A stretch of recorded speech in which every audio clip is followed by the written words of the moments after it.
Hey, I'm Tori, and welcome back to Van Life Unfiltered, where every Wednesday night we sit down with your favorite van lifers and talk about anything you want to talk about. You can drop your questions in the comment section. There's a little box right down here. We'll make sure to ask whatever questions you have. We talk to them about their experiences in van life, what it's like doing van builds, what it's like being on the road, and of course, again, anything that you want to know, we can answer that as well. Just put it in the comments or in the little question box. So today we are talking to Shane Dennis, who has built out numerous vans. He even has his own van build company. It's called Dogwood Conversions. He also has his own podcast, which is super cool. It's called Seeking the Calm. And we're talking to him about a bunch of different things.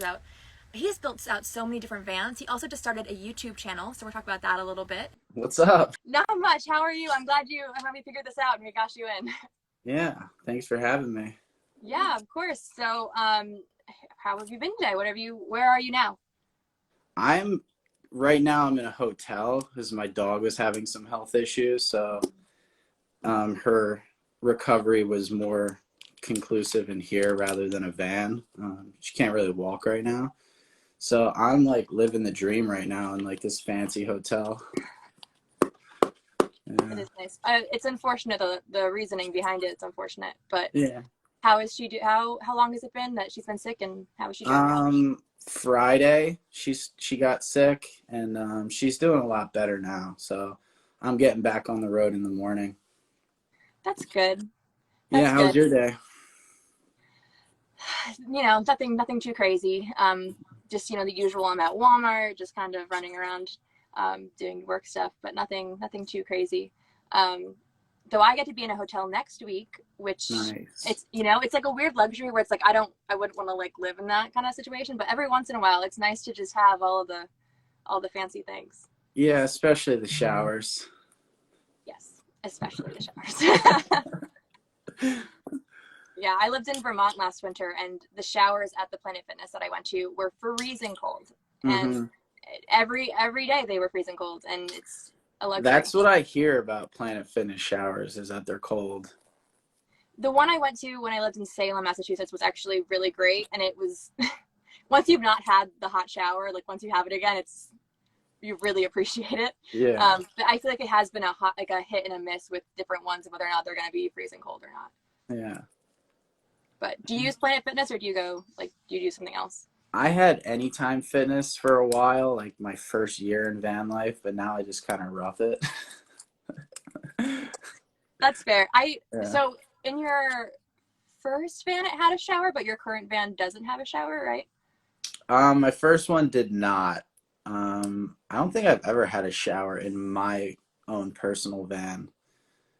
Gotcha. So as before all of these podcasts, I always like Google the person and watch a bunch of videos, and I watched a bunch of your van tours. Which vans have been yours and which ones have not been yours, if that makes sense? How many vans have you had for yourself, and how many have you built? I've probably built like from start to finish, I think 8, but I've only had one other van that was mine, my personal one. It was like the first one that's in my Instagram feed, like the cedar one with the green tiles. I did build that one out so it has a shower in the back, but I sold it. I didn't live in it while it had the shower. So every single van that you see on my page is either like a client build or I bought it and built it and sold it. Yeah, that makes a lot of sense. So your current van is a Ford Ecoline, correct? Yeah, I'm in a low roof now. How do you like the low roof? Because I know I could never do a low roof. That's like one of the things I'm aware is like. Yeah. So how is that? I'm gonna do a comparison video probably like next week about high roof versus low roof. But I like the low roofs a lot better because I spend most of my time outside.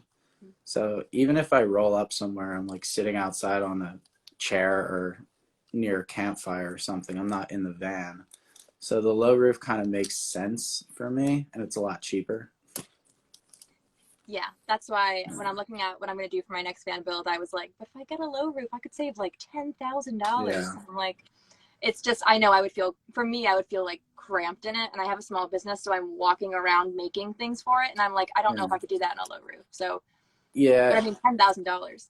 even putting on your like sweatshirt or your shirt is pretty difficult. I gotta lay down and put my pants on. It's kind of embarrassing. Gotta do what you gotta do. But Yeah. if they were the same price, would you get a high roof? Yeah, and I guess like I can take a low roof a lot more places than a high roof can, especially off road, which is mainly what I do. I don't like to stay in cities or anything, so the low roof just kind of makes sense. It's not four-wheel drive. I wish it was, but yeah, it was only $10,000, so it's nice. That is 20,000 less than I paid for mine. So that is nice. Um, what are some of the places that you've taken it that like you wouldn't have been able to take a high roof? Places that like you were really thankful for having like a high roof or a low roof? Probably just like crazy hills. Like I was in Idaho a few months ago and I went down this like crazy trail and there was a bridge that I had to get under and like I just made it in the low roof, so I definitely wouldn't have made it in the high roof. Just like things like that, but you know, you can take a high roof anywhere if you have four-wheel drive or if you know how to drive properly on the sand. Yeah, yeah. I Except for, think except pro masters. yeah, I heard that. I think it was I was talking to Jared again about pro masters out at Descend on Ben and how they're the ones that get stuck the most because they're Hmm. forward wheel drive. But Yeah, it was really funny this year at Descend on Ben, just looking at all the pro masters stuck on the last day. that's things to look forward to in the future because I really like my ProMaster. I am not a huge Ford fan. Sorry, sorry, personal preference. And I don't have the money Hmm. for a Sprinter, so this is where I am. Yeah. But is Ford your favorite brand, or just why did you pick your vehicle specifically? Um, I had a Sprinter first just because I thought that was like the smartest thing because I did plan on selling it when I was done. So, but I personally, I like the Transits now. The the the metal roof on the Transit is a little bit more flimsy than say like the ProMaster or the Sprinter. So it's a little bit sprinters are kind of better. I don't know. I'm either between sprinters or Fords. But I do like building out ProMasters just because they're so simple to build out. They're so boxy. Yeah, But yeah, I probably favorite the Ford. Yeah, probably Ford Transit. yeah, yeah. Also a solid choice. I think so. My dad's a truck driver, Oh, and cool. he has so basically like, he buys vans for a living and sees them and like works like with them and whatnot. So that's kind of Mhm. how I went with the ProMaster. I was like, what what do you see on a daily basis like with your vehicles? I said which one has the least maintenance prices and like problems? And he told me that the ProMaster was it, but literally yesterday, I spent $2,000 getting my vehicle fixed, and there's no cheap answer for that. That's just Yeah. part of it. That would have been 3 months of my previous rent. So I'm like, as I'm here being like, oh yeah, I'm saving money on rent. It's like, but Yeah. that's just part of it. How long have you been on the road? I bought the van 2 years ago, and I was doing like short term, but I think I've only been like full time for about a year. Like I moved to Hmm. Vermont about a year ago. So, but it only had 21,000 miles when I bought it. So it Hmm. it only has 48,000 now because I'm not really like a traveling person. Like, people like travel all the time. Like I'm like I pick a city and I live there. Yeah. But do you travel a lot or do you stay in one spot? In the beginning of van life, I was staying in one spot. I was in like Encinitas for like 4 months, and then I traveled all over like Arizona, California, up in Oregon, and then I landed in Bend, Oregon, and I've just kind of been here since. Um, but I do go places. Like I was just in Colorado. I just drove across the country back to the East Coast, and I drove back to Oregon. So there's a lot of traveling in there, but I was working a lot for like the past 2 years, and now I'm like getting back on the road, like transitioning, kind of getting out of the hustle again, which I got trapped in one more time. Yeah. Yeah, Yeah. that's definitely, I think a lot of people talk about like, oh, van life gets you out of the hustle, but sometimes you have to get back in sometimes it's, for me, it was that I didn't budget correctly on my van Yeah. build, and that's what did me in, because I didn't Hmm. budget for maintenance afterwards. I had a big maintenance bill Yeah. after I my van, and that, so yeah, everyone budget for maintenance. Trust me. I'm suffering Yeah. for it now. I suffered for it 2 years ago. It's a problem. Yeah. Once I saw I could make money off of building vans, I just kind of dove into that and got off the road and got sucked into the rat race again. But yeah, I built my last van in June, and then I built out my 40 Econoline over the summertime. So I've just been kind of off ever since then. Yeah, yeah. Understandable. I think a lot of van lifers end up going back to like van building and just fall in love with van building, which at first when I started my van build, I was like, I don't understand it. Like you're trying to travel. Like why are you, and then afterwards I was like, oh, I love this. I get it. Like I understand. Like Hmm. it's a lot of fun. Yeah. Um, there's a lot of new people building vans now from what it used to be like 2 years ago. And it's going to get crazy in the next 2 years, I think. Yeah, I think, I mean, definitely a lot of things that have progressed in just the 2 years that I've looked at van builds and did my own build and etc. And just the progress that has come to ways people can van build. I mean, Project Van Life has Van Life Academy, which did not exist when I was building my van. Nothing like that existed when I was building my van. And I Hmm. was, that's what people do, watching a million YouTube videos. And now I'm like, there's a way that people now can just step by step. Are you going to sell your van, or are you going to live in it for like a long time? So when I made this van, I was like, I'm never gonna sell it, which is part of why I was like, I'm gonna make it pink and like all these different things that I think selling wise aren't great for it. But then, so I have this plan kind of to sell my van in January, February ish, and then I'm gonna build another one. But then, honestly, like as far as like the actual lifestyle goes, like I can't imagine living any other way now. Hmm. So, but are you planning on van life for a long time? Yeah, until somebody wants me to build out their van, just kind of chilling until then. Yeah, yeah, that's fair. But before I forget, check out Coastal Conversions. They just did like a flamingo pink van on the inside, like all the cabinetry. It looks pretty freaking awesome. Okay, I'm excited to see it. I feel like Yeah. pink bands, I've seen like five, and they're not that common, but when I see them, I get very excited because it Yeah, is I've only very. seen two, yours and theirs. I Uh, feel like because I'm looking for it, also people send them to me a lot because. yeah. You planning on doing a new band build for yourself anytime soon, or are you like sold with your current band? So I do have a school bus also, that I am going to build out eventually, but I just haven't gotten around to it yet. Um, I was going to go travel. I'm going to California tomorrow. I was going to travel down south into Mexico and Central America, but I think I'm going to put it on pause and start. I'm just open for builds pretty much. And so if somebody brings me their van, I'll start building their van. If not, then I'm going to start building my bus in a few months. I don't know. I'm just kind of not doing anything for a while. Yeah, I mean, a bus build is very exciting. Is it? Do you think it's gonna be very different from a van build, or do you think it's gonna be pretty similar?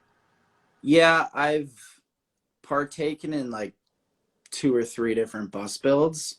They're a lot more work than a van build, especially to get them prepped and ready to even put wood in them. So it's like this huge project, and I'm just kind of putting it on the back burner. Plus, I'm fighting the weather also. It keeps snowing over here, so I can't work outside in the snow. Yeah, I did a lot of this van build in the snow and it was terrible. And I'm like, the second one, I'm like, that's why I'm waiting to even look to sell until like January, February, and then I'm not doing it in the winter again. It's not happening. Someone asked though in the beginning of the live, they actually asked, is it better to convert a bus or a van and why? So someone did ask that if you have an opinion of either living in one or converting one. Well, I was living in my bus for like 3 weeks, and it has the most space. Like, there's just so much space in those things. I mean, a van, you can just put your arms out and touch both of the sides. And there's just something about being in a bus, but it is very difficult to drive especially like the high one that I have. So to go to the store, it takes like twice as long. You just gotta. So it's nice having the van, especially if like you're in the city, because you can zip around real quick and you can get around to stores and get parking spots easier. But if you're in it for the long run, the bus is where it's at. Yeah, I think vans are kind of temporary. Temporary in the sense of like maintenance, or like living in them it kind of feels cramped, or like what kind of temporary? It has a shelf life. Everybody, unless you're like an OG van lifer, from what I've seen, people are only living in vans for like 6 months to a year and a half, and then they're bailing. Then they're like, I'm building an A-frame house in the woods or something like that, or a container home or something along those lines. Yeah. Yeah, actually, literally, again, Jared during his life said the exact same thing. He said the shelf life that he noticed has been like about 3 years, but 6 months, I'd say, maybe that's like a COVID kind of reaction kind of thing of people digging into it, and now things are changing again. And 6 months is very short for. Yeah, you see them come and go. Well, how long have you been? How long have you been either in a van or have you ever lived in a bus? Just the two vans. Now you've lived in the bus, but you converted them. Yeah, I lived in the bus like all of October and November. Um, but I was just out in the forest, just like camping. I wasn't really traveling in the bus. But I started living in a van in, I want to say July of 2019. And then I sold it in like February of 2021. And then I was inside for like a long time. But I was building out vans like the entire time. But yeah, I was in an apartment. I didn't really like it. I feel like if I went back to an apartment, it would just feel very spacious now, if that makes sense. It would just feel like too much. There's a whole nother room over there, like with the bed and everything. And I just stay here on the floor. Like I sleep on the floor. Yeah, like what does someone need with that much space? But also, you have a hotel bed, you're sleeping on the floor? Yeah. Okay. Yeah, I I brought, did notice in your van, it doesn't really have a mattress. I did notice that while watching, that it was just like a very thin, and I was like, all right. yeah. It's like a Japanese mattress that you can roll up. So I just pulled it out of my van and I put it on the floor, and I'm just sleeping on the floor with Millie.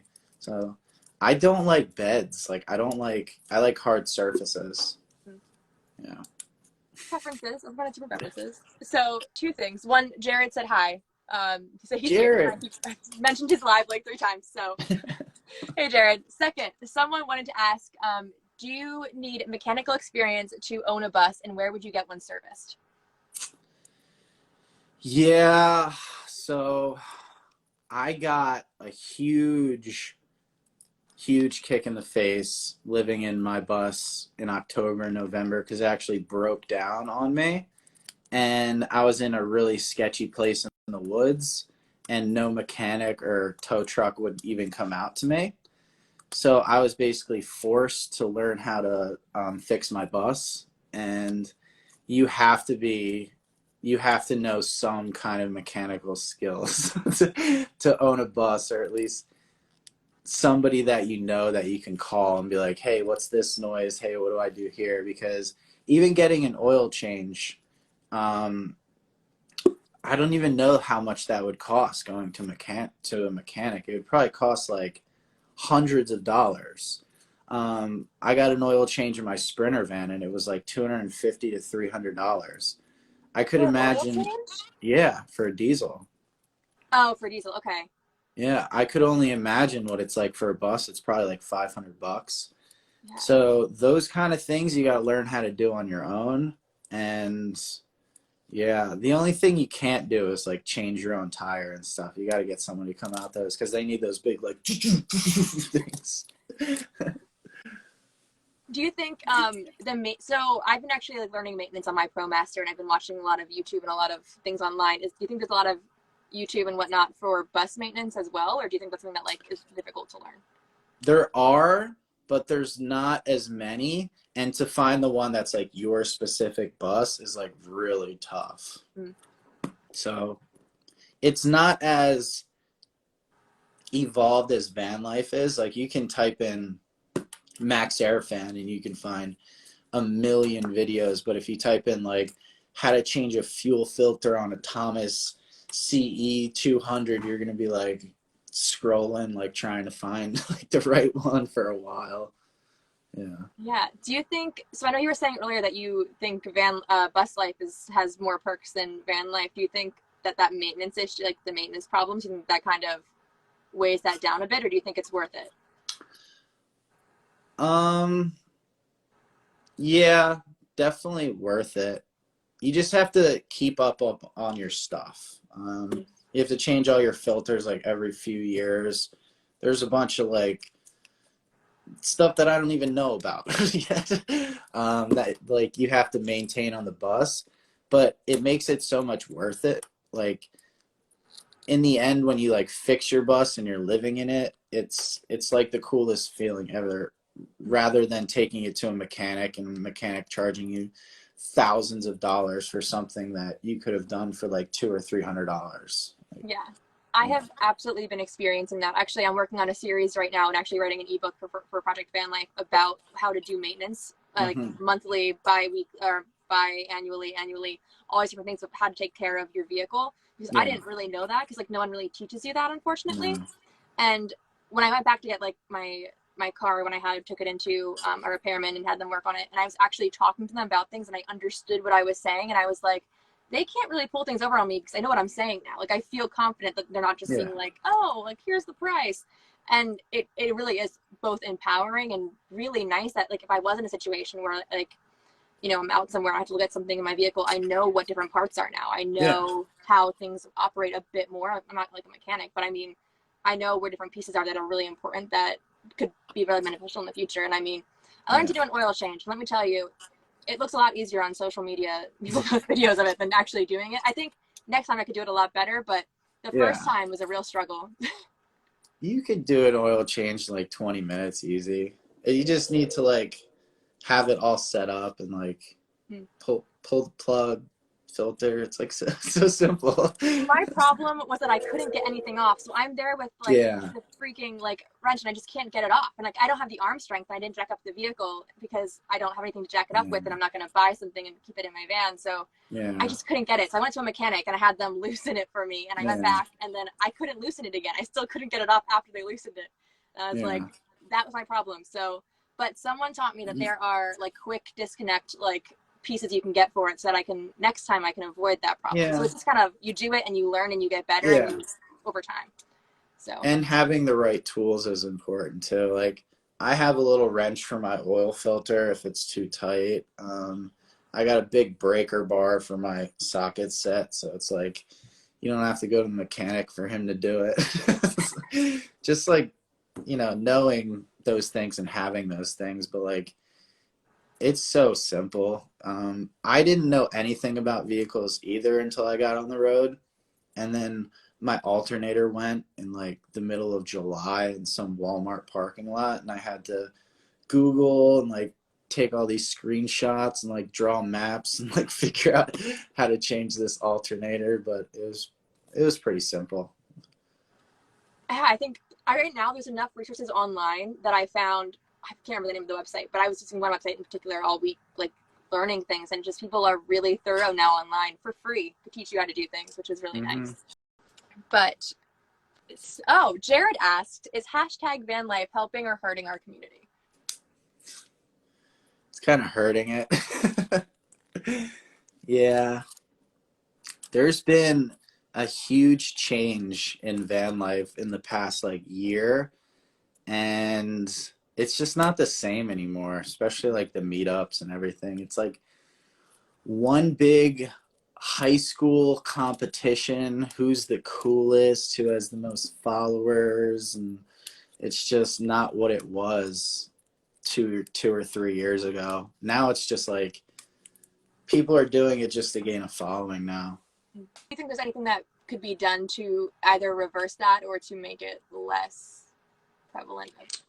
There's always going to be like the people who are in it for the lifestyle, but they're totally getting outshined by the people who are just in it for the following or in it to make money.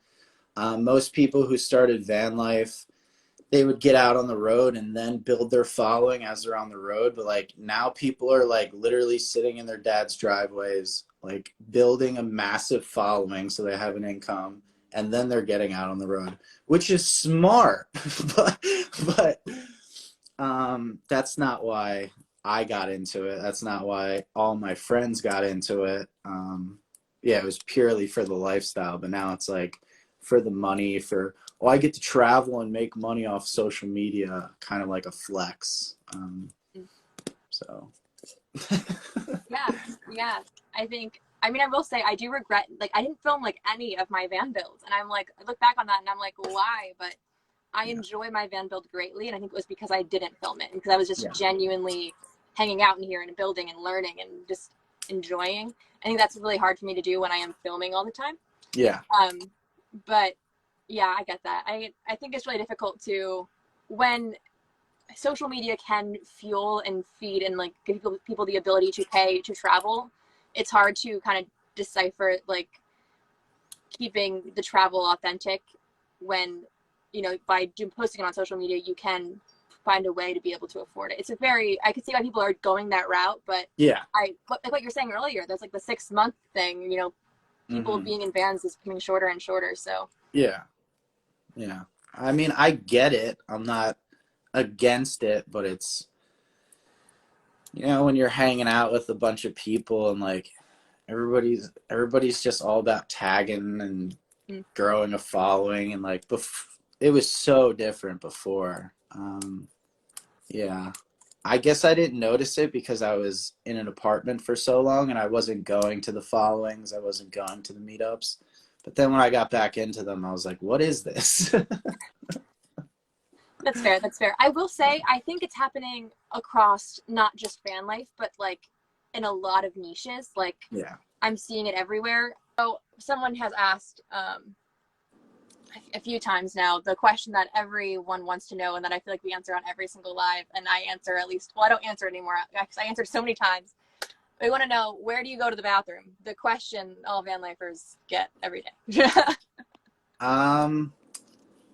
Well, I'm a little old school, I guess we could say. I don't really camp in the city. So if I am camping in the city, I will make like my routine around like public parks and stuff like that, like places where I can use the bathroom. But when I'm out in the woods, I'm just digging a hole like 100 yards from my van, or I'm peeing in a jug if I have to. And yeah, that's it. I think that's like the difference between West Coast and East Coast. Like, I've car camped and like lived in my car for a while, but like I haven't lived on the West Coast in my van. And I feel like the difference between the West Coast and the East Coast is that on the East Coast, like, I'm at a Walmart right now. Like, I can just go into Walmart. Like, and when I lived in Salem, like, I lived next to a park and there was just like porta potties right there. So like, I haven't had to ever do that because I'm always in cities. That's so. Have you ever gone out to like a national forest and stayed there for like a month? Not for a month. Oh, it'll change your life. I absolutely believe that. Right now I'm having the problem that financially, at the end of my van build, I got, how to put this without, like I just screwed myself over because I didn't budget correctly for maintenance. And then I decided I wanted to move to Vermont and I needed a heater. I didn't budget for the heater and I didn't budget for winter tires. And so that really put me over. So I've had a job, like a physical job this whole time that I've been in a van. So to have a physical job, like I've had to be somewhere. Yeah. If that makes sense. But someone asked, do you think that the pandemic has changed van life? Yeah, I was in California when the pandemic hit, and I was like out at Joshua Tree, and then I came back and I was inside the store and like all the toilet paper's gone, like everything's gone.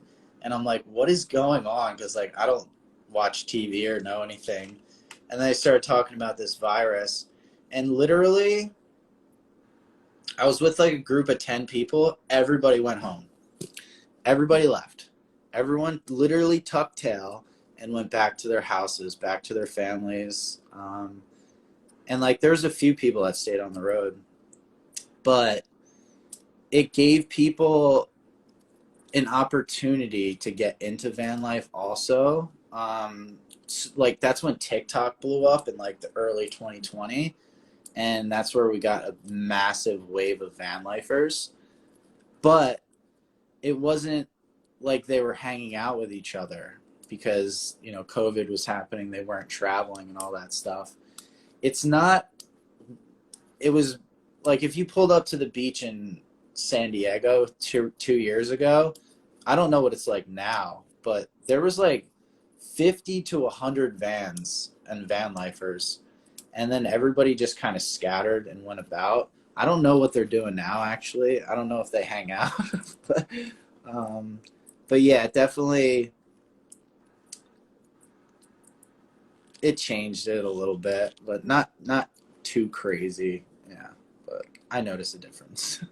Yeah, I would say so. When I started my van build, it was actually I lived in California, and then I had moved home right before like anything had been like talked about with COVID, and then I bought the van, and then COVID happened like right after that, and the prices of everything just skyrocketed. I mean, wood, everything. And I Yeah, think that has kind of changed van life in a way because I'm looking at things now at the prices of things, and I'm like, that's not what it cost when I, was looking yeah, at my budget. Like that's not what it cost, and I think that kind of changes things. I think um, also people look at the world differently. People kind of during COVID were like, you know, learning that like they didn't like their 9 to 5 jobs, they didn't like being stuck in that, and that they wanted to travel more. Because I feel yeah, like even just traveling before COVID and after COVID, just in general, like places are packed now. Like yeah. people are wanting to get out more. hmm Yeah, I definitely noticed when I first started building vans, like right after COVID, my first big build that I took on, I think a sheet of plywood was like $54. Now it's 91.28 for a finished piece of plywood. So bad. So yeah, that definitely put a damper on things.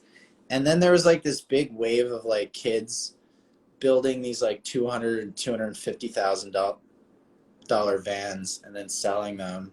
And then the market just got really messed up in the past like year and a half. And it's like a free for all until I think in a couple months everything's gonna like crash and settle down a little bit and Mm-hmm. prices will kind of get back to normal. But it's freaking crazy right now to get a van. It's like an extra 30,000 from what it would have been 2 or 3 years ago before COVID, for sure. Yeah. So someone said that they posted a question and that it's a topic that's avoided in van life, but I cannot find the question. But I really want to. I want to figure out what the question is. What is it? Oh, okay, I found it. It's a bit heavy. So, um, have either of you experienced or survived domestic violence in a van, or just any kind of? Have you had any kind of violence or any kind of safety issue or anything like that in a van? I had a really sketchy incident when I first was posting a lot, and you should, even as a guy, you should not post your location or where you're at. I had a really sketchy dude like roll up on me in the middle of the night and like ask where Shane was and stuff. And like I carry a gun like everywhere I go, so I'm not really worried about anything. Um, but I've heard of a lot of crazy things, a lot of things happening. Um, but luckily, I've never experienced anything too crazy. Just a really sketchy, like stomach drop situation. But I've never feared for my life ever because I always have something. Yeah, yeah. Understandable. I actually did a post about this a while, like maybe like a few weeks ago, talking about how I was in my van and I was at Walmart and there was this couple next to me who were screaming at each other and they lived in not like this kind of van, but like a minivan. Um, and they were screaming. And at one point the guy was screaming so much that he actually threw up and then kept screaming. Like they didn't even talk about it. And I was like, that's weird. Cause I'm like watching them through my like skylight as I do. And it really took me aback and I was like, do I call the cops? Like, are they Yeah. gonna hurt each other? And the next morning, like, they had thrown a dresser out. Like, there was like a dresser just laying on the floor next to their van. Like, when they left, like, they just left it there. And I was like, okay. So it kind of got me thinking about domestic violence. And I realized as I was, looking through, I'm doing a safety speech for the Project VanLife, is doing like a virtual summit. And so I've been researching it. And the number of people that I found that had like died in van life because of a safety issue where like there was a girl who was fixing her van, like a maintenance issue on the side of the road, and then she unfortunately died. Found problems like that were as common as someone being murdered by a significant other who lived in their van with them. So it's definitely a real issue for sure. Yeah. But on another hand, personally, I was attacked when I lived in my apartment building. So when I think about it, I think the risk isn't gone because you live in an apartment or a home. Like, it happened to me within eyesight of my apartment door. So when I think about it, instead of being scared of those kind of situations, I have a self-defense business now. I teach safety. So that's something that I took it more seriously. Like, so instead of being afraid of it, preparing for it, I guess, is the best advice that I could give. For sure. I had a stalker incident last year. I was selling a truck, and this guy kept coming to my apartment, and my housemates were both female, and this guy would show up like wasted, drunk, and it was kind of like out of my control. The cops couldn't really do anything. It was definitely a really sketchy situation. I definitely felt really like that was like the first time in my life I was like, damn, this must be really hard for females to like exist and like go about their lives. Cause like every time I would walk outside, I'd be like, am I going to see this fucking guy? Like, I don't really worry about it now cause I carry guns. So I am a huge advocate for that, is taking your safety in your own hands, not calling somebody who has a gun, just having one yourself, or whatever else you can get, like bear spray. I used to have bear spray for like the first year of van life. Even a shovel will do something. Anything you can do. Do you have like any additional like safety or security that you've added to your van so people can't break in or etc.? Yeah, somebody just tried to break into my bus the other day. They almost got like $4,000 worth of my tools, which would have really sucked. But dogs is the best protection. Like, if somebody wants to get in your van and break in, they're going to. You can't really control it, especially if you're out in the woods somewhere and your van is left unattended. But it's like one of those things you just have to accept before you get into it. You can't be in control of everything. Like, you have a better chance of getting rear-ended and your car getting totaled than somebody breaking into it, I think. So just like worrying about that stuff, but being cautious and being, prepared for something like that. I don't know. Yeah. I think a little differently because I am a male, and like some nights I'll sleep with my slider door like wide open, like, so yeah. I mean, if you think about it, I slept in a tent for 3 months. And if you think about it, what's the difference between sleeping in a tent and sleeping with your van door open? You're right, but I never sleep in a tent. So that's kind of because of that concern. So that's kind of where my shock comes in. Yeah. But I get what you're saying, for sure. Someone asked, Jared asked again, where do you like watching sunsets and sunrises? Moonlight Beach in San Diego.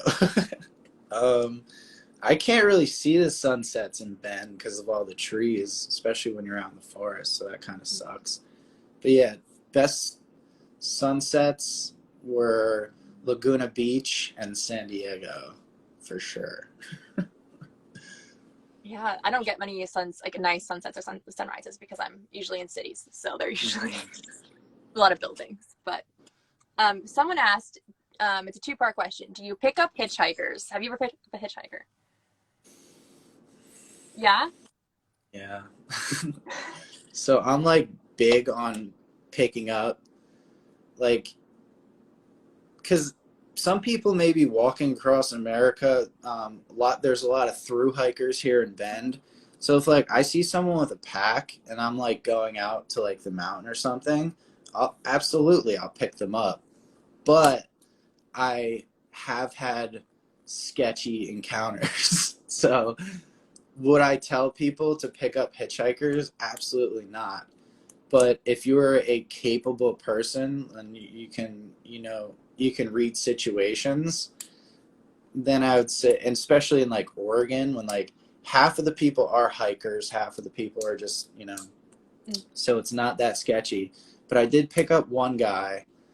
I was coming back from Colorado. I picked him up on the border of Idaho, and he looked like a hiker, but he ended up not being a hiker. And when he walked up, he didn't like have any teeth or anything. So I was like, oh shit, like he's a drug addict. And he's like, oh, I'm trying to get to Bend. And I was like, oh, I'm going to Bend. I'll take you. And I was just trying to be a nice guy. I was like, oh, it could be Jesus, So I stopped on the side of the road, and he was like, I'm going to smoke a cigarette. I'm like, yeah, no problem. But he didn't smoke a cigarette. He was smoking crack. And then he got back into my van. A little different. And was just like, and then we passed a cop, and then he got really silent, and then he looked in the mirror to see what the cop was doing, and I looked at him, and I was like, all right, you got to get out of here. So I felt kind of bad. I dropped him off on the side of the road and left him, but yeah, I can't be having that in my van. Yeah, no, that's fair. That is fair. Yeah. Do you think that would sway you from having more hitchhikers in the future, or are you still like? Yeah, I definitely will evaluate the situation better. Like when I pull over, ask questions first, like, and then be like, okay, yeah, you can get in. Not just be like, because I pulled over, oh yeah, just get in. But yeah, like in Bend, not in California, I wouldn't pick up any hitchhikers, or Nevada. I don't even think Arizona. I think Washington and Oregon would be the only states. Yeah, I lived in California, and I the worst situation I ever had was like a naked lady running at me while pumping my gas, and that was, California's a little bit special. We'll call it special. Yeah. Someone wants to know, they have a cat, and they want to know if you think a litter box in the van is sanitary, or and then a follow up to that, what are some things you do in your van that are good for your dog that you would recommend? So with the cat, I built a van out in like June, and it had this whole area underneath the bed where it was the litter box, and you had a little cat door. And then to the right, there was like a tunnel, so the cat could go down the wall and then walk into the back. And then there was like a cage, like a metal cage, so you can access it back there. So like the cat could go back there to get away from the dog and have its like own private spot. As far as like the smell goes, even toilets smell. Like people are like, yeah, my nature head doesn't smell, but like you open up their van, you smell ass. Kitty litter is gonna smell. Your toilet's gonna smell. You may not smell it, but other people can smell it. With dogs, is if you're gonna do a platform bed, the most important thing with everyone forgets about is to like have an area so the dog can get up and then get on the bed easy. I have heard dogs injure themselves like getting up and down from the bed, and just having a place for them to lay on the floor, like a nice big place that you're not stepping over them, is probably the most important. Yeah. Yeah. So I have a cat. She does not live in the van because she doesn't like the van. She hates it very much. And I think, also, like, as you were saying too, like the litter box issue is,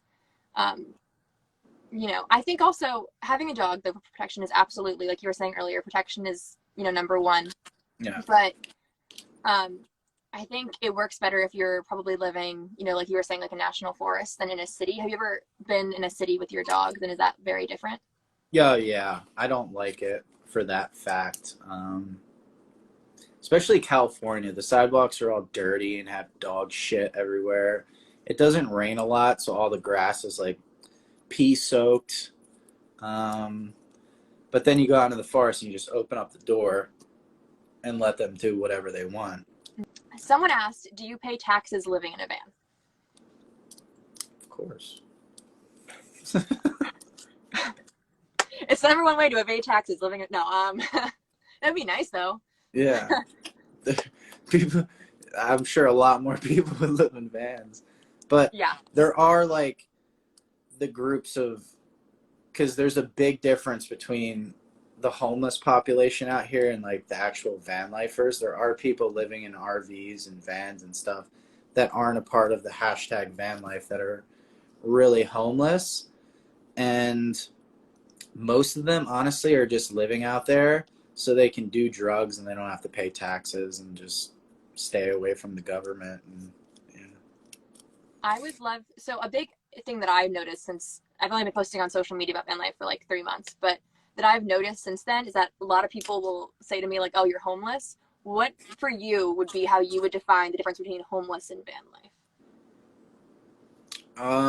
Like when you're, yeah, I've been in van life since 2019. Like when you're like really traveling around and you're really meeting homeless people, you live in a freaking mansion compared to what they have. Like when I pass people when they're standing on the corners, I'm like, they would kill to live in this van. Like, it is a huge difference. Huge difference, yeah. I get called homeless a lot too. It's pretty funny. It's, yeah, I've like had to perfect the answer of, like, I've definitely seen a lot more homeless people when I lived in Vermont. I saw it a lot in the dead of winter, and I guess I just had never really thought about it, how people, like, I just assumed they would have gone south or found a way to like not be in Vermont winters. And Yeah. it's, you know, it was shocking. I saw a guy break open one of the clothing donation bins and literally sleep in there.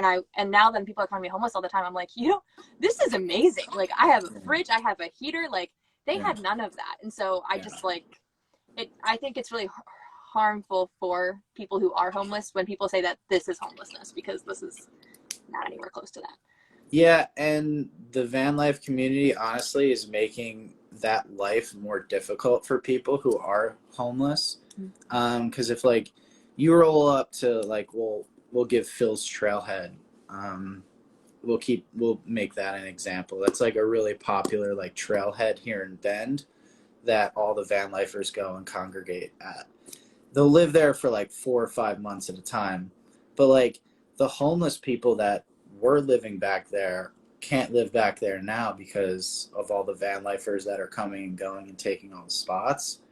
So it is making their lives a little bit more difficult. I will say that for sure. What would be your advice to a van lifer to make sure that they don't take, like, I don't say take away resources or like in any way harm people who are homeless by, you know, possibly kicking them out of spots, or how can people avoid that? Yeah, it's hard to say, because you really like what can you do? Like pass by them, ask them if they need stuff, but then again, like you don't want them to see inside of your van and what you have, because if you leave your van unattended, like all your stuff could get possibly stolen. Lots of people that are homeless will do things for money. Like there was we'll call them homeless, but they were living out in like this little trailer with this little tiny home, and you could tell they built it. And then there was this guy trying to steal it from them, and you can tell he's living in his vehicle too. So it's like they're fighting amongst each other. Like it's just, so I would say kind of keep to yourself, but do what you can, because at the end of the day, you have to take care of yourself and have to protect your things and your belongings. You don't want to put yourself in a vulnerable situation. Yeah. It's tough to say. Yeah. Yeah, definitely, it was definitely a hard question. I definitely gave you a hard one there. I think for me, something that so when I did my van tour, I did my van tour with Caleb Simpson. I don't know if you know the guy who does like the New York van tours, or not van tours, apartment tours. And at the time, he only had like he was getting a quite a bit of views on his videos, but he kind of like blew up a little bit like after my video. And Like our video now has 50 million views on YouTube, and the spot that I was in, 50 million? 50 million. 50 million on the van tour? What Yeah, is the what is the title? Is it solo female van it's lifer? not. It's I think it was something about like how I don't pay rent in New York. Okay. But it's also like his niche is apartments in New Yeah. York. And so like the hook of it was like he was like, oh, like how much do you pay for rent? And I said I don't pay rent. So Hmm. but it's like it's what he does. He like has, I think he hit 1 million like subscribers on like YouTube. Like he's like killing it. Like he's just like he just said a apartment tour with the woman from Shark Tank. So Wow. yeah, and he also like genuinely like a really great guy. Like it was like he's Hmm. like so humble, works super hard. But after that, so basically we did the video in this spot that I figured no one would really recognize or like know because it's like in Brooklyn, and I don't know, I didn't think it would be like outed or whatever, but it definitely outed the spot, and people were like commenting like, oh, this is where that is. And I don't want to say like luckily he's like the spot's great and I wish it would never go away, but I mean I would feel really guilty about ruining the spot if it wasn't going to be destroyed in December, so like it's going to go away anyway. Hmm. um but I think that's something that I think maybe the boom of van life and the social media aspect is, you know, as you post more spots, people become like they learn more about it. So then like that spot is probably like it was hard enough to get spots. It's probably harder now to get spots. Yeah. Um, but I think it's difficult to like I think that's something that like I learned that I definitely don't want to do again in the future is share a spot that van lifers use and then ruin it for people who either Yeah. are homeless or There like are always going to be people that are like there was this one couple living in a van in San Diego, and they were like yelling at people I know for like posting where they're at, like, oh, that's a local spot, like locals only crap. But so like there are always going to be those people, but yeah, like the geotagging and all that, like definitely needs to stop. Yeah. yeah. I felt bad because there's like a bunch of guys who like live there and like it's like their spot, and I was like I don't want to like blow up where they're living. Yeah. Yeah. For sure. But someone wants to know, what are your goals for 2023? Um, not get sucked back into the rat race again. Um, Mental health is a huge like thing with me, and it's super important to stay on top of. And when I get into like that flow of working and like not going out, not seeing anybody for like months at a time, just like burying myself in like 70-hour work weeks. Um, that's why I got into van life in the first place, was to escape the rat race. So the goal for 2023 is to stay out of that race. That's a good goal. I think a lot of times people talk about van life as if it's like the automatic escape, but it's not. Like you don't just get into van life and it fixes your debts and you get out of the rat race. Like no, like it's not like that. Kind of was for me.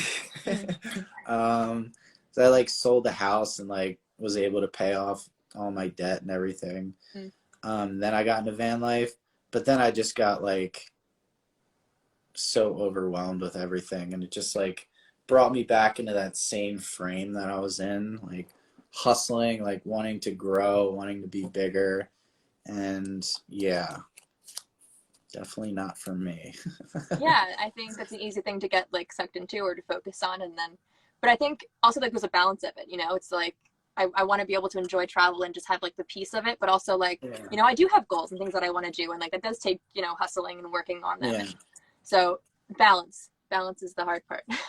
Yeah, it's like tough with being a builder because you want to get a warehouse, you want everyone to recognize you as a builder, and then all of a sudden you're working to pay all this rent and you're not going out and enjoying van life, and you're seeing everybody enjoying van life, and you're like, wow, I'm just capitalizing off of van life and back into the rat race that I was in before. So I look at it a lot differently now that I've been in it for like so many years, compared to what somebody else might look at it as who's just getting into it. But yeah, definitely balance for sure. Yeah, there's definitely two ways to see it, either as capitalizing or, you know, I heard you say in one of your videos, you're helping more people get into the community who maybe can't build or don't have the time Yeah. to build or, just want to get into it. Like there's so many different ways you could help people through van building. So not necessarily capitalizing on it. I think there's definitely people who do capitalize on it. But I think, like at the end of the day, like from watching your videos, I feel like you're more so helping people get like into this community, which can be hard for some people. Yeah, I'm trying, but it is so expensive. One of my clients, she sold her house and then bought a van, and then I built it out for her. And as soon as she was living in it, she had to get a full-time job again. Like there was no like going out and traveling just because of how expensive everything was to build. So it's a lot different now for sure. Yeah. That's what happened to me too, is I didn't budget correctly, and that's how I ended up. I worked in Vermont, and then I moved to Salem, and I worked there, and it just kind of hasn't stopped since. But Do you hopefully, have like a shower and all that? I do not have a shower in here. No. I don't have a bathroom in here. I don't have a shower in here. Where do you pee? I usually just go into Walmart. Like when I was in Salem, there was a porta potty right outside my door, pretty much. But like, I mean, worst case scenario, there's like a water bottle, like, van life. Actually, someone asked, have you ever showered at a truck stop? I have not. Oh yeah. I wanted to know if you think that's like good or not, because they got scared, or they said they got attacked by someone at a truck stop and they weren't sure if it was like really safe, or advice on being safe with that, I guess. I mean, they're mostly safe, like pilot stations and stuff. There's always a lot of people. Half of the ones that I went to, there was a female working behind the counter. Yeah, I made a TikTok of like showering in a truck stop in like 2020, I think, like something like that. Kind of shows like the process. You literally just walk in and walk up to the counter, and you're like, my first time I was super nervous because I'm like, what if they say no, or what if they're like, oh, truckers only. But you're like, yeah, one shower please, and they're like $13 or something like that, and then you just pay it. And then the rooms are so clean, they give you all these towels. Like it's honestly like it's way better than going to the gym. Yeah, I mean, you're convincing me to. That sounds nice.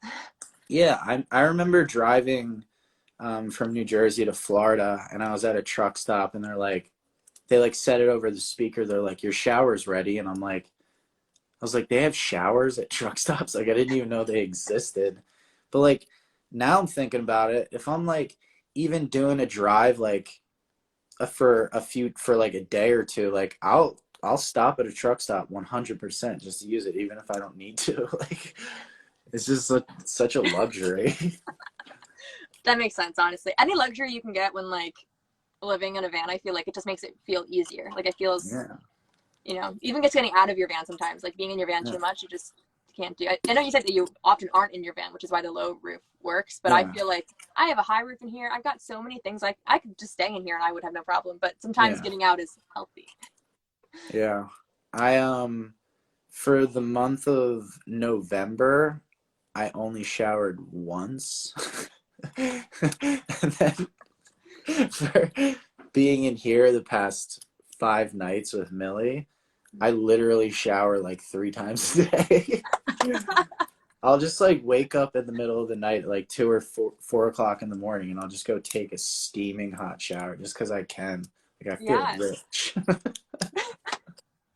I get that. It's therapeutic, honestly. It's relaxing. That's what I look forward to when I get my hotel next week the most. Someone wanted to know, should they put solar on their van or would it likely get robbed? Have you ever heard of anyone having their solar panels robbed? No.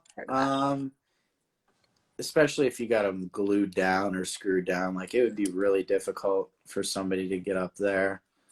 Most people, like, what are they going to do with them? Yeah, I've never heard of solar panels. I've heard of them flying off while you're driving, but never anybody getting anything stolen. Bicycles get stolen like all the time. That's probably the biggest thing. Just from like being on the back of their vehicle, do you think, or? Yeah, and everybody, like in California, if you have a bike on your back of your vehicle, they'll cut it off while you're sleeping and you won't even know it. But RVs, like older RVs, like 80s and 90s RVs, they get stuff stolen off of them all the time. Just because like parts and everything are so hard to come by. So if somebody's cruising by and has like the same RV as yours, like they'll just steal a part off of it. That's terrible. Yeah, it's the But world we live reality. in. Yeah, Yep, that's just how it is. The thing is, yeah, like, you leave a bike outside of like a house, like it could happen too. Like that's yeah, just the world. That's not a yeah. van life thing necessarily. So it's not like you're Hmm. gonna in a house you'd be able to fit it in though. So pros and cons, but at the end of the day, a lot of things aren't that different. But Yeah. someone said, is there anything that you wish van builders would do to help the van life community? I'm not sure I understand that question, but do you understand it? Yeah, not be so greedy. But I understand how a business works, and when you have all these employees on payroll and like they're feeding their families and stuff, you just have to keep the vans coming in, keep the clients coming in to keep that going. To stay small and be a van builder is harder than growing. Like for me to stay just one employee is way harder. I could get a warehouse and get like 3 or 4 people working with me, and my life would just be so much easier, but my prices would go up. Everything would have to go up. Yeah. So, Yeah, like booming at a time, it'd be hard for you to take time off and like go and yeah. do van life yourself. Yeah, you can't. Yeah, that's the rat race. Yeah. Back into it. Yeah. So we were talking earlier about how mental health is a really big issue in van life. What would be your advice for helping someone who has, is looking for mental health advice living in a van? Um, Try not to go out there alone. Especially like right when you first start out. I had no plan. I had no social media. I had no friends like in van life. So I was really on my own, and I drove across the country, and it was like the darkest place I had ever been in. And it's like I already crawled out of that dark spot, but then I found myself right back in it. And as soon as I reached out to other van lifers and started hanging out with them, it like completely changed my perspective on it and like lifted me up completely, took me out of that dark spot. So, but then as I'm an experienced van lifer, like now, if I could go out into the woods by myself for a month, I'll do Yeah, that it. makes a lot of sense. I think it's also building to be able to be by yourself for a while instead of just like cold turkey. Yeah, yeah, yeah, yeah. When I first started, technically, I was sleeping in my car and I drove across to America, and I was doing things every day, all day long. And so I didn't feel that, but I felt Yeah, like that was my introduction kind of to like van life as like a whole. yeah, Um, and there was a lot of things that I just did not know to expect or understand, or I would say like that's my greatest advice I always tell people when they're starting out in van life is like try it in your car, etc. first, because I yeah, learned so much about like things that like what I wanted in my build. Like I knew yeah. I had a cooler with ice in it and I hated it. Like I just stopped using it because like I hated like the water at the bottom and it just wasn't for me. Like so I wasn't eating right. So I was like, all right, I have to have a fridge in my van. Like all those different things Mhm. that I learned because I was trying it for I want to say like a year and a half. I was just car camping on different trips, and I also knew it was for me because I think this is a big investment that like you can Yeah, get your money back in a way for if you resell it, but yeah.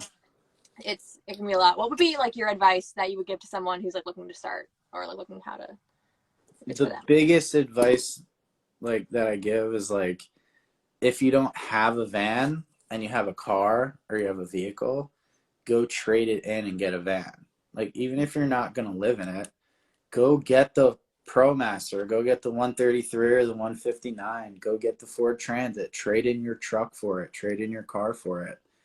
And it'll probably be cheaper than your regular car payment anyway, especially the insurance.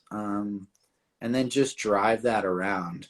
Because if you're not okay with driving it around, like going to the food store, going to you're not going to like van life at all. And like, I give the same advice. I tell people just go sleep in your car. I'm like, go to Walmart, set up the back of your car, make it a really cool bed, and then go spend the night. Most of them are like, I'm not doing that. Well, if you're not okay with doing that and you're not comfortable doing that, just when you get on the road, it's going to be a huge shocker for you. Mm-hmm. I know from experience. What was it like when you first started van life? What were some of the things that like shocked you or? It was a nightmare, man. I almost quit the first month.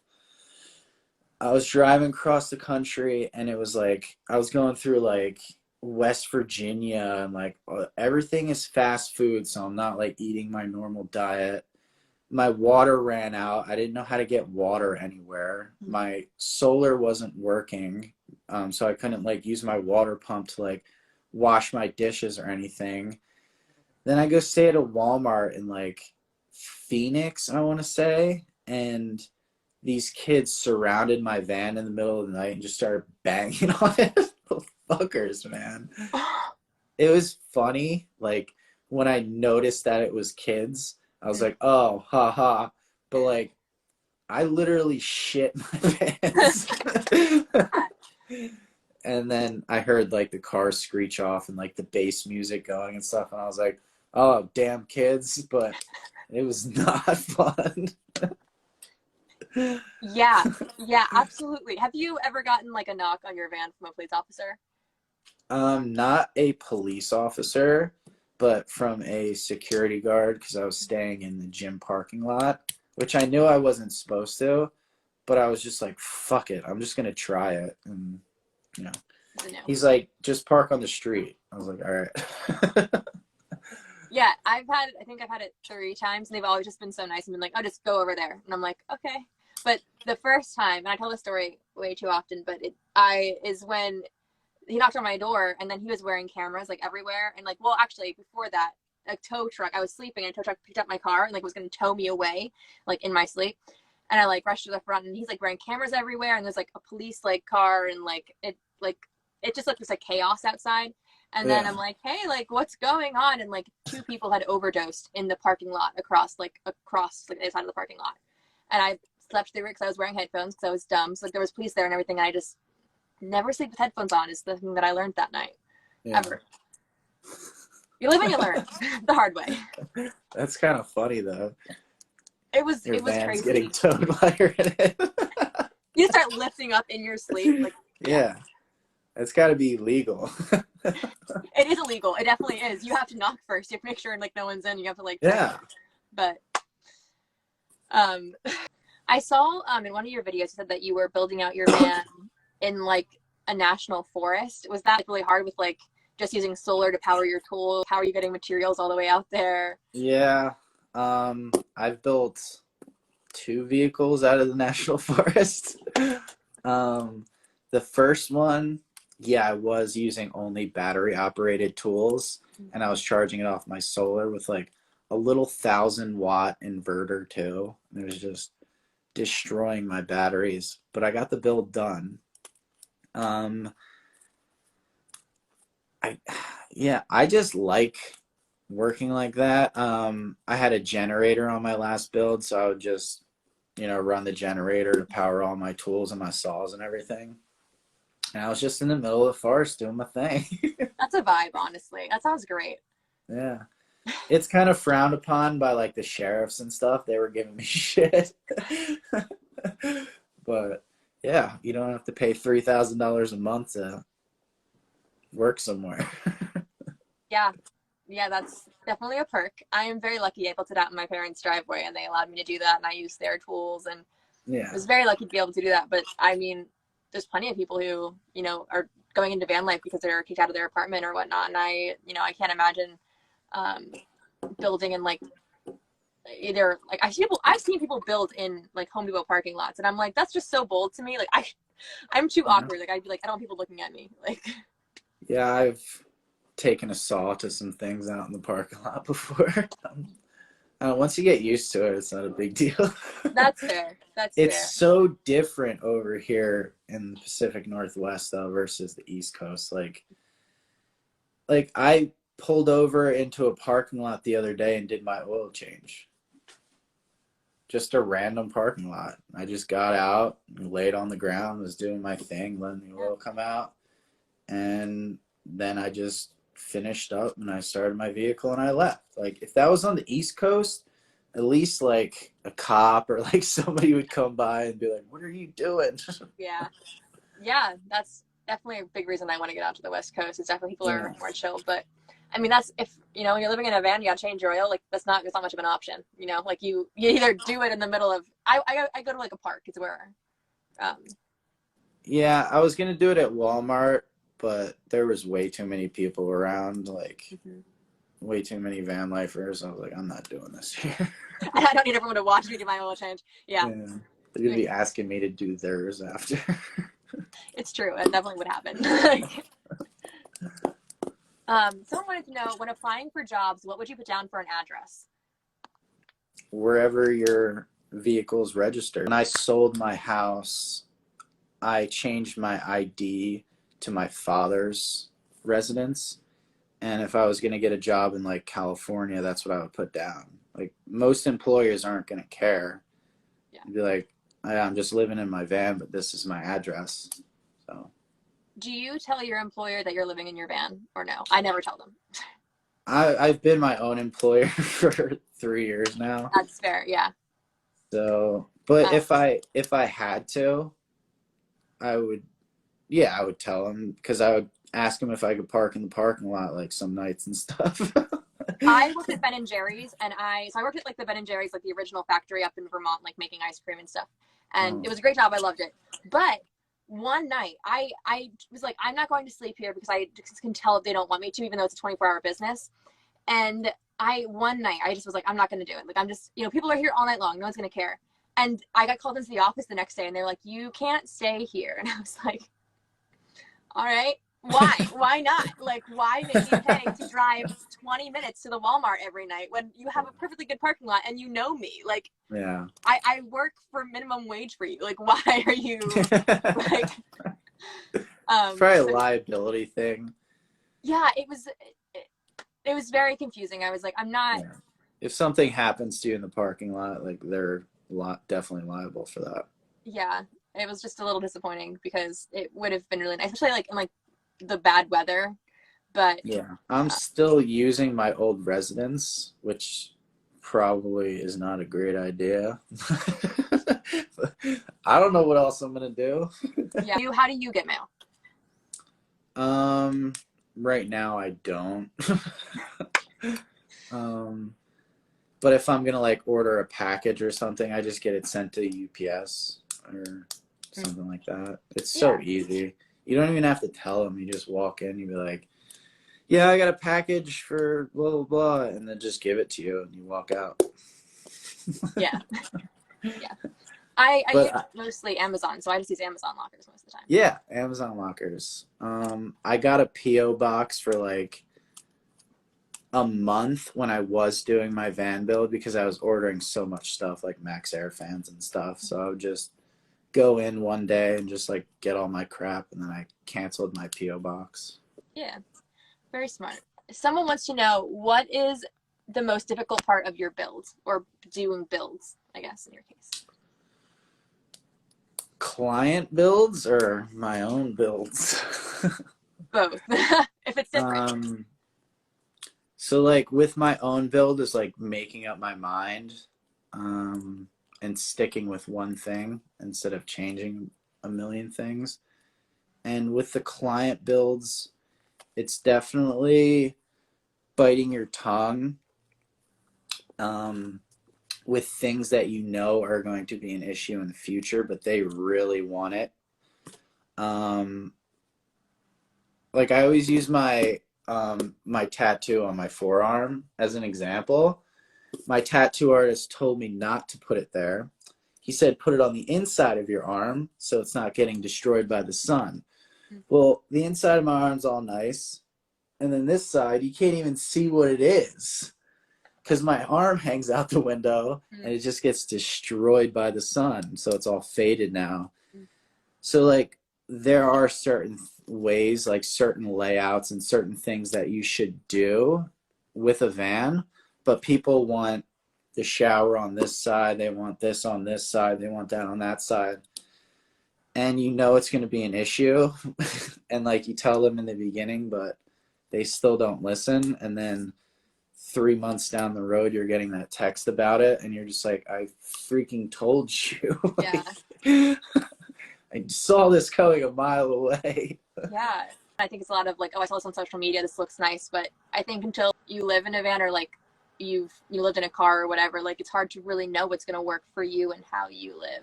Yeah.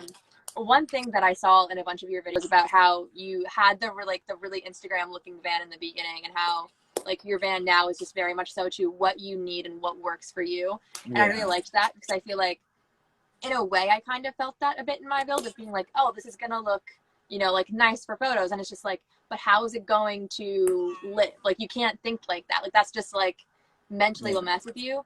Yeah, my second van that I built was like, I call it my Instagram van. It's like every angle, every doorway, every window, like there's a banger photo there. So it's not just like bangers out the back door, like you're getting bangers out the front door too.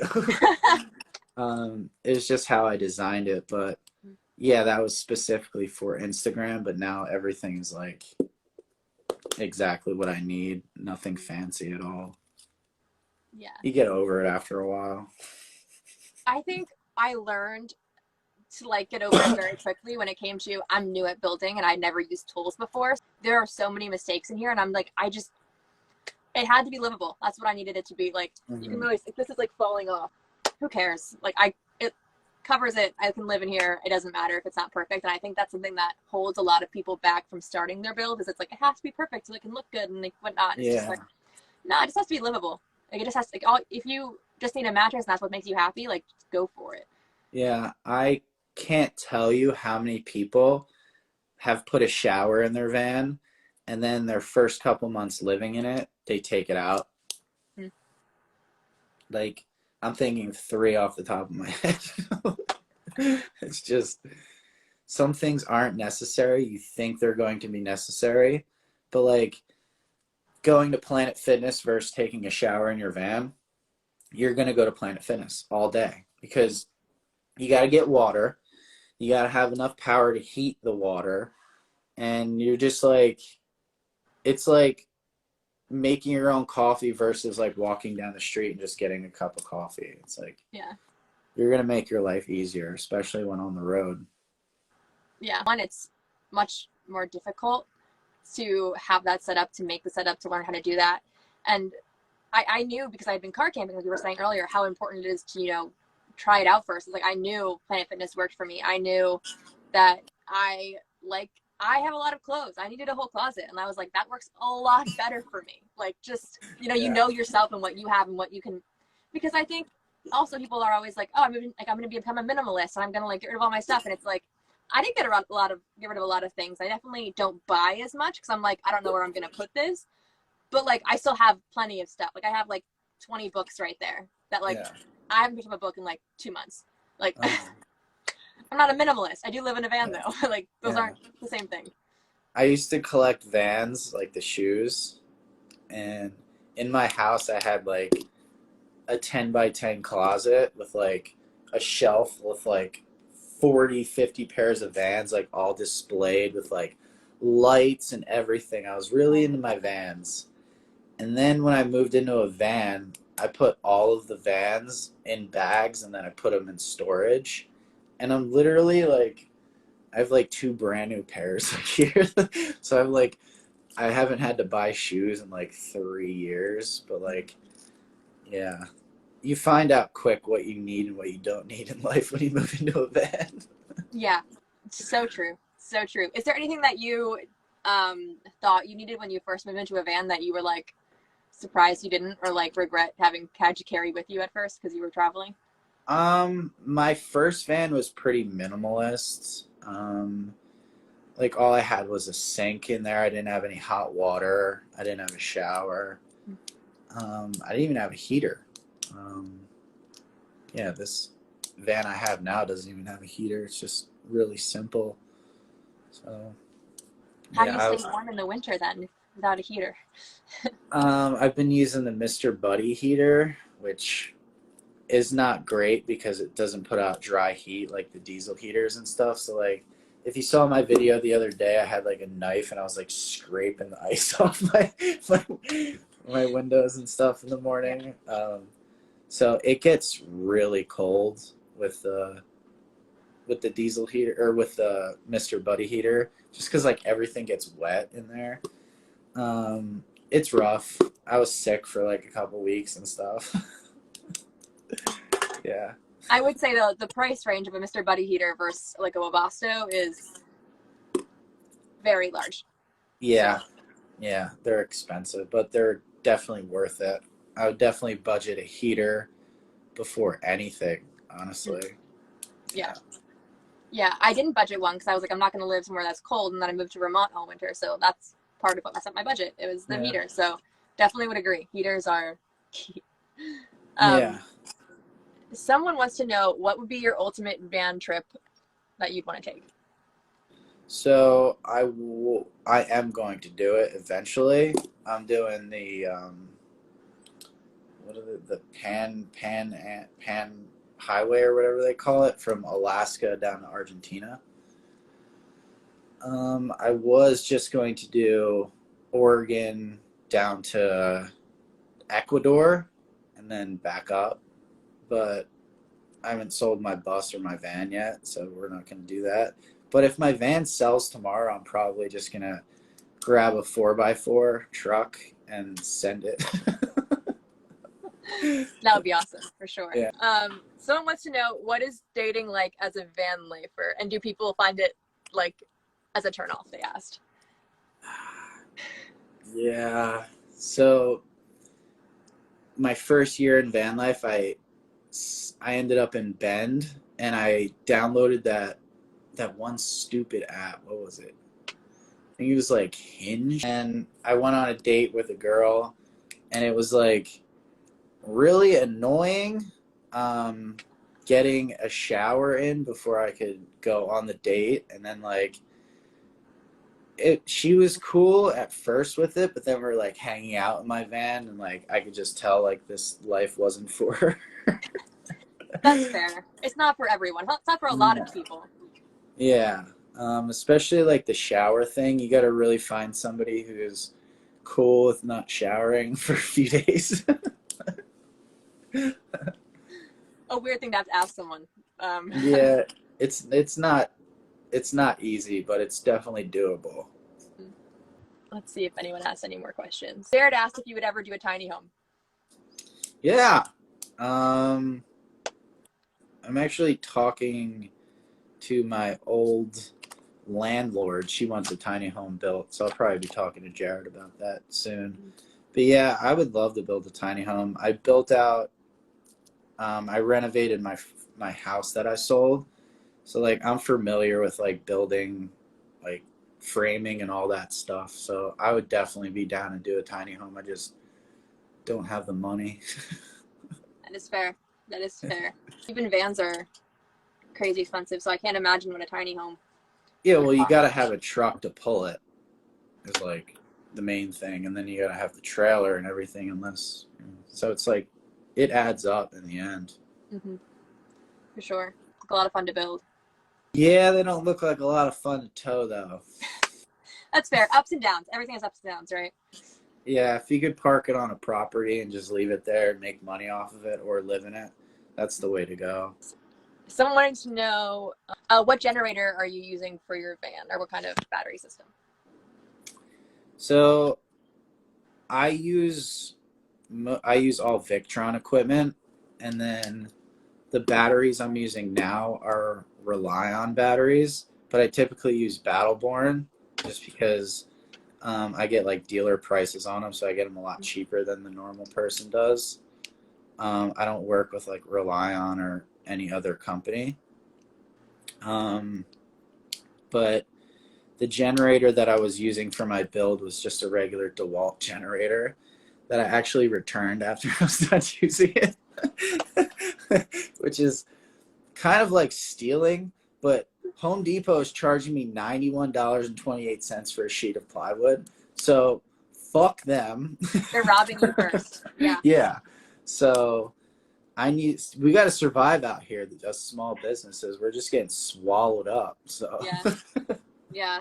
I mean, taxes on like, because I'm now an independent contractor of sorts and doing my own taxes for my job, and it's like so complicated, and it's just like on top of everything else, I'm like paying the government out of, it's worse when before it was taken out automatically and I didn't see it. Now that I have to yeah. calculate it myself, it's like so much worse. It's like a little painful.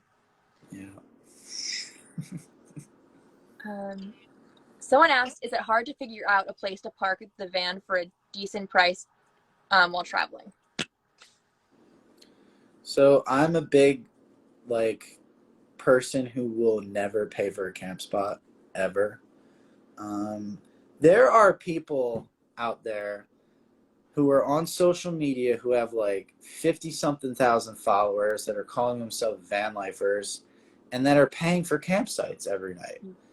They're literally like, I know these one people, they paid $300 a night for this camp spot and this like beautiful mountain in the background, and they're doing the slow walk out to the water and like diving in the water, and it's strictly just for content.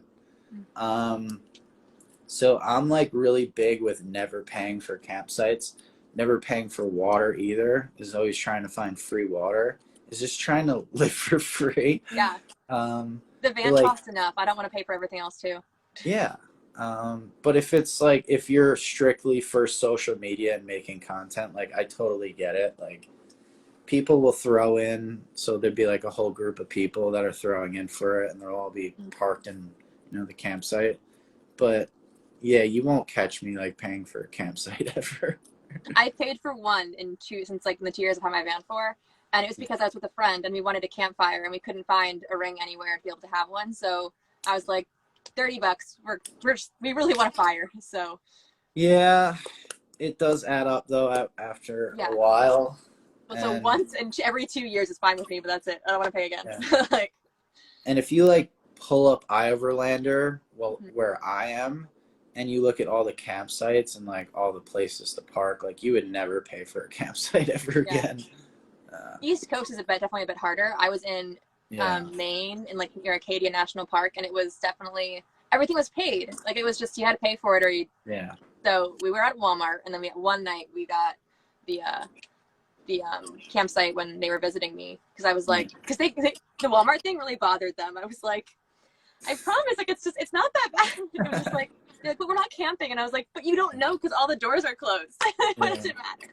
The only time I've ever stay at Walmarts or anything is when I'm traveling and I can't find a campsite. But like, I will drive an extra hour out of the way to get to a campsite that's in like the middle of nowhere where I can get a good night's sleep. So. Yeah. I think that's what I look forward to about the West Coast versus the East Coast, because that's not as easy over here. Yeah, your mind's gonna be blown when you get out here. I'm very excited. I didn't get to go to Oregon when I lived in California, so that's something that I'm very excited about.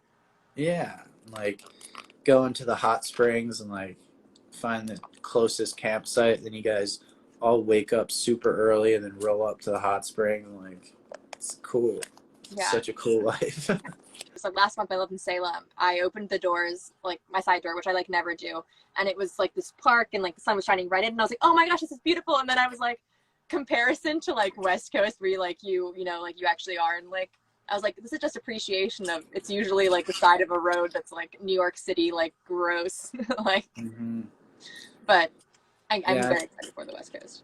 I noticed that in Colorado too. Everywhere where I pulled off on the side of the road, there's like poop or like toilet paper from people, or like dog poop and like trash and everything. Like, it was like California.